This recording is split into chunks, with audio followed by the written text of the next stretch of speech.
এই বছরে 31শে ডিসেম্বরের আগে আমার সরকার ঘাটাল মাস্টার প্ল্যান করবে। কেন আমি সারা জীবন সমাজের চোখে বেজম্মা হয়ে থাকবো? तो हो गया ना फैसला। আমরা তৈরি করছি 17 লক্ষ মানুষ উপকৃত হবেন। কেন্দ্রীয় সরকার ক্লিয়ারেন্স দিচ্ছে না বলে প্রজেক্টগুলো করা যায়নি। নমস্কার, আপনারা দেখছেন ভারতীয় বাঙালি ইউটিউব চ্যানেল।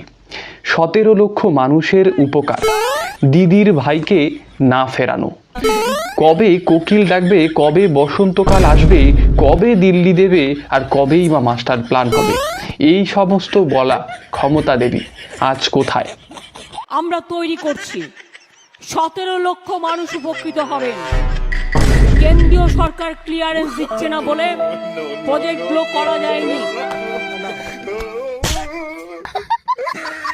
কিন্তু দেব যখন আমার কাছে আবদার করেছে, দিদি ভাইকে তো ফেরাতে পারে না, তাই কেন্দ্রের ওপর আমরা বসে না থেকে কবে দিল্লি দেবে, তারপরে হবে, কবে কোকিল ডাকবে, তবে বসন্তকাল আসবে, তা চিন্তা না করে ঘাটালের মানুষ আজ কিন্তু অসহায়। একবার ছবিগুলো যদি আপনারা দেখেন তাহলে বুঝতে পারবেন যে মানুষের জীবন কতটা অসহায় এবং অনিশ্চিত, তা এই ঘাটালের মানুষদের না দেখলে কিন্তু বোঝা যায়। কারণ তাদেরকে রীতিমতো নৌকো দিয়ে পারাপার করতে হচ্ছে। একবার ফুটেজগুলো দেখুন। পুরো হয়নি। এবার আমরা প্রত্যেকটা সরকার আসে, তাদের মতো তারা সমাধান বলে, কিন্তু কোনো সমাধান আজ পর্যন্ত কেউ করতে পারে না। এই প্ল্যান ততটাই সার্থক যতটা লুঙ্গিতে প্যান্টের চেন লাগানো। মনে পড়ে কোনো এক বড়বাবু বলেছিলেন যে 31শে ডিসেম্বরের মধ্যে ঘাটাল মাস্টার প্ল্যান যেটা আছে সেটা করে দেখাবেন। সেই বড়বাবু আজ কোথায়?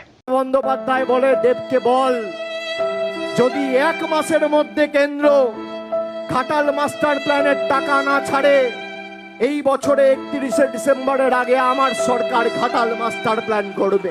কেন আমি সারা জীবন সমাজের চোখে বেজম্মা হয়ে থাকবো? तो हो गया ना फैसला। আর সত্যিই তো তারা তো মাস্টার প্ল্যান তো করেছেন। মানে ওই লন্ডনের যে বড় সুইমিং পুল, জলমগ্ন বড় সুইমিং পুল, তারা কিন্তু উপহার দিয়েছেন ঘাটালের মানুষদের। এর থেকে বেশি পাওনা আর ঘাটালের মানুষদের কি হতে পারে বলুন তো? আর অপর দিকে আমাদের দেববাবুর প্রতিবারের একটাই ট্রিক্স, যে যদি আপনারা ঘাটাল মাস্টার প্ল্যান যদি না শুরু করেন তবে কিন্তু আমি আর ওই ভোটের হয়ে আর প্রচার টোচার করবো না। এইরকম ধরনের মন্তব্য প্রতিবারই তার এই মন্তব্য থাকে এবং হনহনিয়ে দৌড়ে বেরিয়ে যায় প্রচার করতে। পরবর্তীতে দেখা যায় যেটা, এবং সে কারণেই তো তিনি 2-3 বার সাংসদ হয়ে গেলেন। যদি প্রচার নাই করতেন, তবে বড়বাবুরা তার ফেমটাকে না ইউজ করতেন, তবে কিভাবে তিনি সাংসদ হতেন? আমি ফিরে এসেছি আবার রাজনীতিতে এই ঘাটাল মাস্টার প্ল্যানের জন্য, এবং আমি কথা দিচ্ছি কি যতদিন যদি ঘাটাল মাস্টার প্ল্যানটা শুরু না হয় 2026 সালে, তখন আমি প্রচার করবো। প্রতিশ্রুতি মানেই প্রতারণা।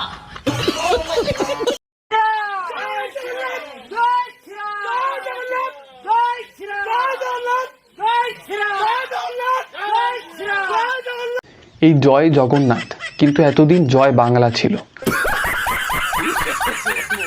তার মানে কোথাও না কোথাও একটা ট্রান্সফরমেশন দেখা যাচ্ছে, রূপান্তর। ওই ট্রান্সফরমেশন সাধারণত সাধারণের মধ্যে লক্ষ্য করা যায় না, এই অসাধারণ তোলামূলদের মধ্যেই কিন্তু লক্ষ্য করা যায়। আর অপর দিকে জয় শ্রীরাম যেটা বলছেন সেটা কিন্তু আগে থেকেই ছিল এবং আজও রয়েছে। কোনো ওর মধ্যে জয় বাংলা বা জয় বাংলাদেশ কোনো কিছুই আসেনি এই আমাদের ক্ষমতা দেবীদের দলদের মতো। সুতরাং আপনারা কাকে ভরসা করবেন? সেই পুরনো জয় বাংলা থেকে নতুন জয় জগন্নাথে আসা, নাকি পুরনো সেই গেরুয়াদের? সেটা আপনাদের উপরেই রইল। আর এই দুজনের মাঝখানে তো উন্নয়ন তো একেবারে ভেসে ভেসে উন্নয়ন যাচ্ছে, ক্ষমতা দেবীর উন্নয়ন। একবার দেখুন আপনারা।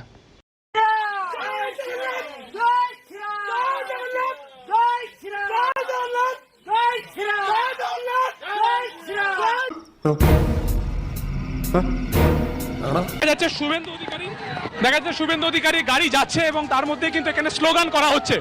শুভেন্দু অধিকারী গাড়ি যাচ্ছে, এবং ইতিমধ্যে কিন্তু এখানে স্লোগানও করা হচ্ছে।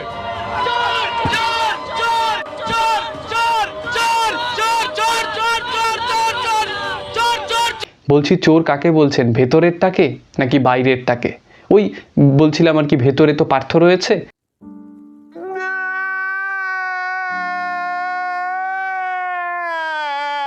বাইরে কারা রয়েছে সেটা বুঝতে বেশি অসুবিধে নেই। বড়বাবু, ছোটবাবু, মেজবাবু, পিসিমুনি কত কে রয়েছে তাদেরকে হয়তোবা বলছে, নইলে গাড়ি যাচ্ছে একদিকে আর তাদের মুখটা অন্যদিকে। তাদেরই দলের হয়তোবা কাউকে বলতে চাইছে, নইলে নাম একজনের বলছে আর তাকিয়ে আছে অন্যদিকে। এ কেমন ধরনের চোর বলা আপনাদের? টাকা পাইনি আমার তো কেন ওনাকে মারবো বলে উনি আমাদের 100 দিনের টাকা আটকেছে, আমাদের আবাস যোজনার টাকা দেবে, মিথ্যাবাদী চোর। আপনাকে দেখে তো 100 দিনের কাজ করা মহিলা একেবারেই মনে হচ্ছে না। আর আপনি যদি 100 দিনের কাজ করে থাকেন, তবে পার্থ চট্টোপাধ্যায়রা বিনামূল্যে খাতা বইপত্র বিলি করে এসেছেন এতদিন, এবং তাদেরকে যে চাকরি দেওয়ার যে একটা অভিযোগ রয়েছে সেটাও কিন্তু একেবারে মিথ্যে, আর যে জেলে রয়েছে এটা একেবারে ভিত্তিহীন। আপনারা যদি একজন শ্রমজীবী মানুষ হয়ে থাকেন, কোনো পার্টির যদি পা চাটা কেউ না হয়ে থাকেন, তবে মিথ্যাবাদী চোর, ওকে এখান থেকে টাকা দিয়ে তবে যেতে বলো। রাত্রিবেলা এরাই যায় না শাহজাহানের পিঠা বানিয়ে দিতে? আবারও এই তোলামুলদের মুখের ভাষা একবার আপনারা শুনুন।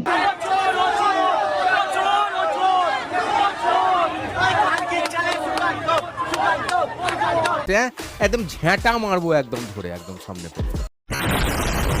এর থেকেই বোঝা যায় যে সমাজ বিরোধীদের প্রবল আনাগোনা রয়েছে এনাদের দলে। যে এর আগেও দেখেছিলাম আমাদের এসএফআইদের কি বলেছিলেন এনারা, যা বলেছেন অবশ্য খুব একটা ভুল বলেনি। এতে আবার তোলামুলদের সঙ্গে আমরা কিন্তু ভীষণভাবে সহমত করি। বিজেপি নেতারা যেখানেই যাবেন তাদের তো কৈফিয়ত দিতে হবে যে 100 দিনের কাজ কেন তারা টাকা দিচ্ছেন না। তো মানুষের ক্ষোভ থাকবে, শ্রমজীবী মানুষ কাজ করিয়েছেন, টাকা দেননি। টাকা কে দিয়েছেন? মমতা ব্যানার্জি। কতজনকে? 59 লক্ষ জব কার্ড হোল্ডার। কত টাকা? 3700 কোটি টাকা। কোথা থেকে দিয়েছেন? বাংলার নিজের তহবিল থেকে। কারা টাকা দেয়নি? কেন্দ্রীয় সরকার টাকা দেয়নি। কারা বলছে দিতে দেবো না? এই বিজেপির নেতারা বলছে দিতে দেবো না। টাকা নিয়েছেন, টাকা দেয়নি।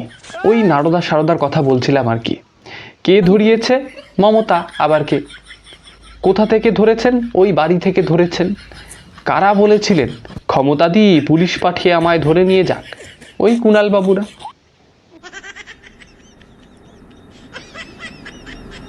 মমতাদি পুলিশ পাঠিয়ে আমায় ধরে নিয়ে যাক।